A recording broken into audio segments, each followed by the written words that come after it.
നിങ്ങളുടെ ഫേവറേറ്റ് സീരിയലുകൾ ടിവിയിൽ വരുന്നതിന് മുൻപേ സൺ നെക്സ്റ്റ് ആപ്പിൽ കാണാം. ഇനി എല്ലാവർക്കും മുൻപേ കാണൂ. ഇപ്പോൾ തന്നെ സൺ നെക്സ്റ്റ് ആപ്പ് ഡൗൺലോഡ് ചെയ്ത് സബ്സ്ക്രൈബ് ചെയ്യൂ. എങ്ങനെയെങ്കിലും ഈശ്വരമംഗലത്തേക്ക് കടന്നുകൂടാന്ന് കരുതി ഒരു പ്ലാനും ഒപ്പിച്ച് ചെന്നിട്ട് ഒന്നും നടന്നില്ലല്ലോ അമ്മേ. പ്രണവി വല്ല ഭ്രാന്ത് കൂട്ടോ എന്നെ ഈശ്വരമംഗലത്തേക്ക് കയറ്റില്ലെന്ന് പറഞ്ഞ ഒറ്റക്കാലം നിൽക്കുന്ന. എന്റെ ഈ പ്രായത്തിനിടയ്ക്ക് ഇതുവരെ ഒരാളുടെ മുന്നിലും ഇതുപോലെ തല കുനിച്ച് യാചിച്ചിട്ടില്ല. ആ പഴയ രേണുകയായിരുന്നെങ്കിലുണ്ടല്ലോ ഇന്ന് ഈശ്വരമംഗലം നിന്ന് കത്തിയന്. നീ നല്ലവളായിന്ന് അഭിനയിക്കുന്നോണ്ട് മാത്രം ഞാൻ അതിനൊത്ത് നിന്ന് തന്നത്. ഇല്ലെങ്കിലുണ്ടല്ലോ. അമ്മ ഒന്ന് സമാധാനപ്പെട്. ഇപ്പൊ നമ്മുടെ സമയമല്ലെന്ന് കരുതിയാ മതി. ആ പ്രണവ് ഒരു മണ്ടൻ തന്നെയാ. കാര്യങ്ങളൊക്കെ ഒന്ന് ബോധ്യപ്പെടുത്തിയെടുക്കാൻ ഒരല്പം ബുദ്ധിമുട്ടുണ്ടെന്നേ ഉള്ളൂ. അടി തെറ്റി വീണാലേ ആശ മൂക്കും കുത്തി അങ്ങ് വീഴും. അതിലാണ് എന്റെ പ്രതീക്ഷ. എന്നാലും ആ ഗൗതോനിധിയെ നിന്നെ വിശ്വസിച്ചു തുടങ്ങിന്ന് പറഞ്ഞിട്ടും ന്യൂട്രൽ അടിച്ച് നിന്നതല്ലാതെ നിന്നെ ഒന്ന് സപ്പോർട്ട് ചെയ്തില്ലല്ലോ എന്ന് ഓർക്കുമ്പോഴാ. എന്റെ അമ്മേ, കാര്യങ്ങൾ അങ്ങനെയല്ല വിലയിരുത്തേണ്ടേ. നേരത്തെ ആണെങ്കിൽ പ്രണവ് ഒരു അക്ഷരം മിണ്ടില്ല. ശിവാനിയെ ഈ വീട്ടിലേക്ക് കയറ്റുന്ന പ്രശ്നമേ ഇല്ലെന്ന് അടിവരയിട്ട് പറഞ്ഞ് ബഹളം വയ്ക്കുന്നത് ഗൗതോനിധിയായിരുന്നേനെ അല്ലേ? ഇപ്പോഴത്തെ അവസ്ഥ എന്താ? അവര് എതിർത്തൊരക്ഷരം മിണ്ടിയില്ല. അമ്മ പറഞ്ഞതുപോലെ ന്യൂട്രൽ അടിച്ച് നിന്നു. അത് തന്നെ ഒരു നല്ല ലക്ഷണം നിങ്ങൾ കരുതിയാ മതി. ആരോ വന്ന് ഞാൻ നോക്കിട്ട് വരാം.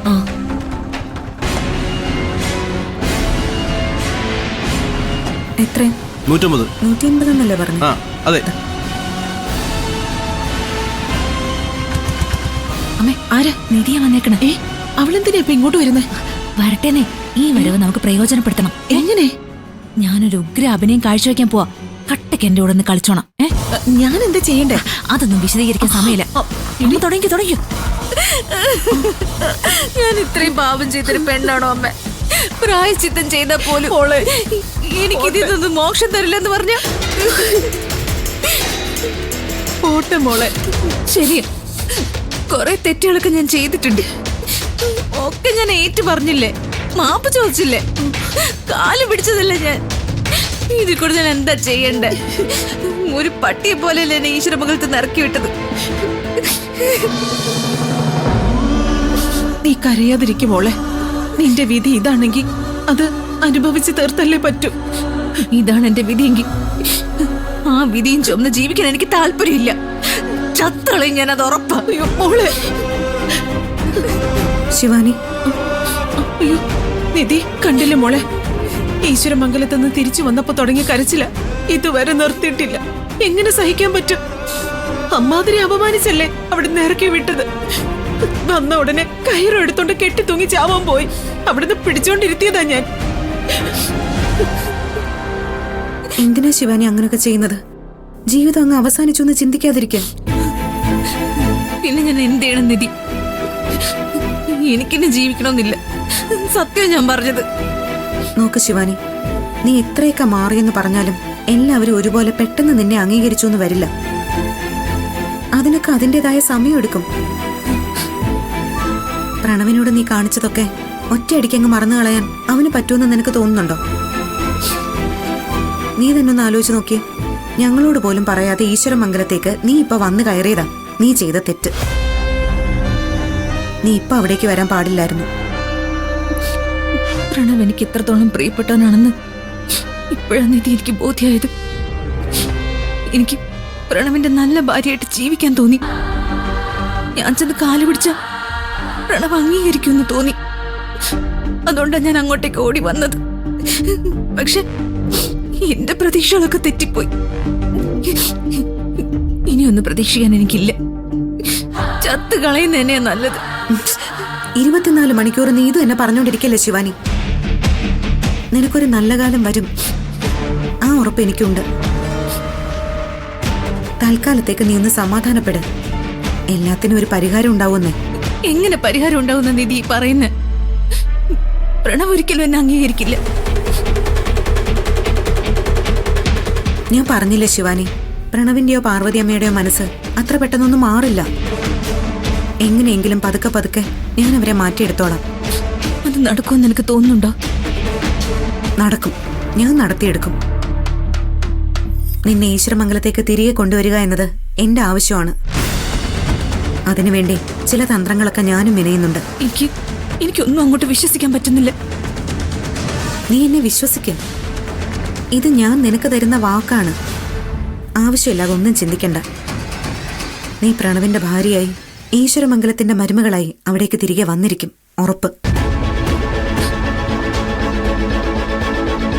നീ ഇവിടെ വന്ന് സങ്കടപ്പെട്ടിരിക്കുമെന്ന് അറിയാവുന്നതുകൊണ്ട് തന്നെയാ ഞാനിപ്പോ വന്നത്.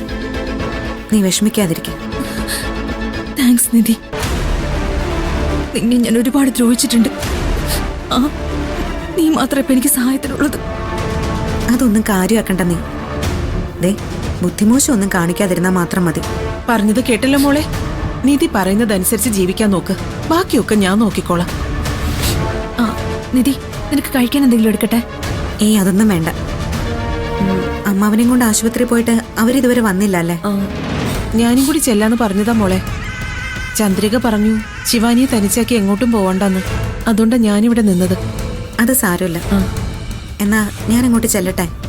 അവിടെ അമ്മ അന്വേഷിക്കാൻ തുടങ്ങും. ഇറങ്ങട്ടെ ശിവാനി? പറഞ്ഞതൊക്കെ ഓർമ്മയുണ്ടല്ലോ? അമ്മായി, ഞാൻ ഇറങ്ങാം.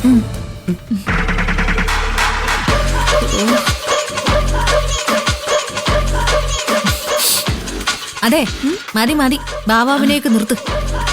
എങ്ങനെയുണ്ടായിരുന്നു? കുഴപ്പമൊന്നുമില്ലല്ലോ. ഈ വീഡിയോ എടുത്തതില്ലേ, അതാണ് അമ്മയുടെ ബ്രില്യൻസ്. അത് നമുക്ക് പിന്നെ ഉപകാരപ്പെടും. അതൊക്കെ സമയാസമയത്ത് ദൈവമായിട്ട് തോന്നിപ്പിക്കുന്ന അല്ലടി മോളെ. പക്ഷേ എന്റെ പെർഫോമൻസ് അത്ര പറ്റില്ല എന്നൊരു തോന്നല്. എവിടെയോ ഒരു പാളിച്ച പറ്റിയതുപോലെ അല്ലേ? ഒരു പാളിച്ചയില്ല. നീ കിടുക്കി സൂപ്പറായിരുന്നു. വില്ലത്തിയാണെങ്കിൽ നീ സൂപ്പർ നടിയല്ലേ? പാടുന്നു.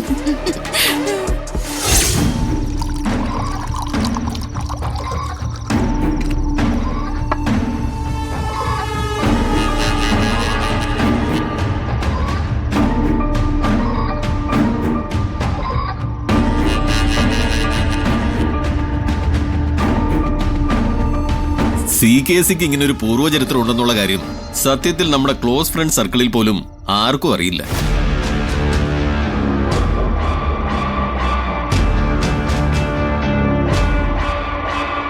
ഞാനൊക്കെ പലപ്പോഴും ആലോചിച്ചിട്ടുണ്ട്, ആർക്ക് വേണ്ടിയിട്ടാ ചന്ദ്രബോസ് ഇങ്ങനെ രാപ്പകലില്ലാതെ അധ്വാനിച്ച് വെട്ടിപ്പിടിക്കുന്നതെന്ന്. ഇപ്പൊ എല്ലാത്തിനും ഒരു അവകാശിയായല്ലോ. തന്നോളം പോകുന്ന ഒരു മകൻ. അവൻ നോക്കി നടത്തിക്കോളൂ ഇനിയെല്ലാം. വീട്ടിത്തരം വിളമ്പാനല്ല തന്നെ ഞാൻ ഇങ്ങോട്ട് വിളിച്ചു വരുത്തിയത്. ആരോടെങ്കിലും ഒന്ന് തുറന്നു പറഞ്ഞ് എന്റെ ടെൻഷൻ ഒന്ന് കുറയ്ക്കാനാ. ടെൻഷനോ? ഇക്കാര്യത്തിൽ എന്തിനാ CKC ടെൻഷൻ? 10-30 വർഷം മുന്നേ നടന്ന സംഭവമല്ലേ? അതിനെ ആ രീതിയിൽ കാണാൻ പറ്റില്ലേ ജ്യോതിർമയ്ക്ക്? ഇങ്ങനൊരു വിഷയമുണ്ടെന്ന് ജ്യോതിർമയുടെ മനസ്സിൽ ഒരു സംശയം തോന്നിയാൽ പിന്നെ എന്തായിരിക്കും സംഭവിക്കുന്നതെന്നറിയോ? ഇട്ടിരിക്കുന്ന തുണി കൂടി ഊരി വാങ്ങിച്ചിട്ട് ഇറക്കി വിടും അവള്.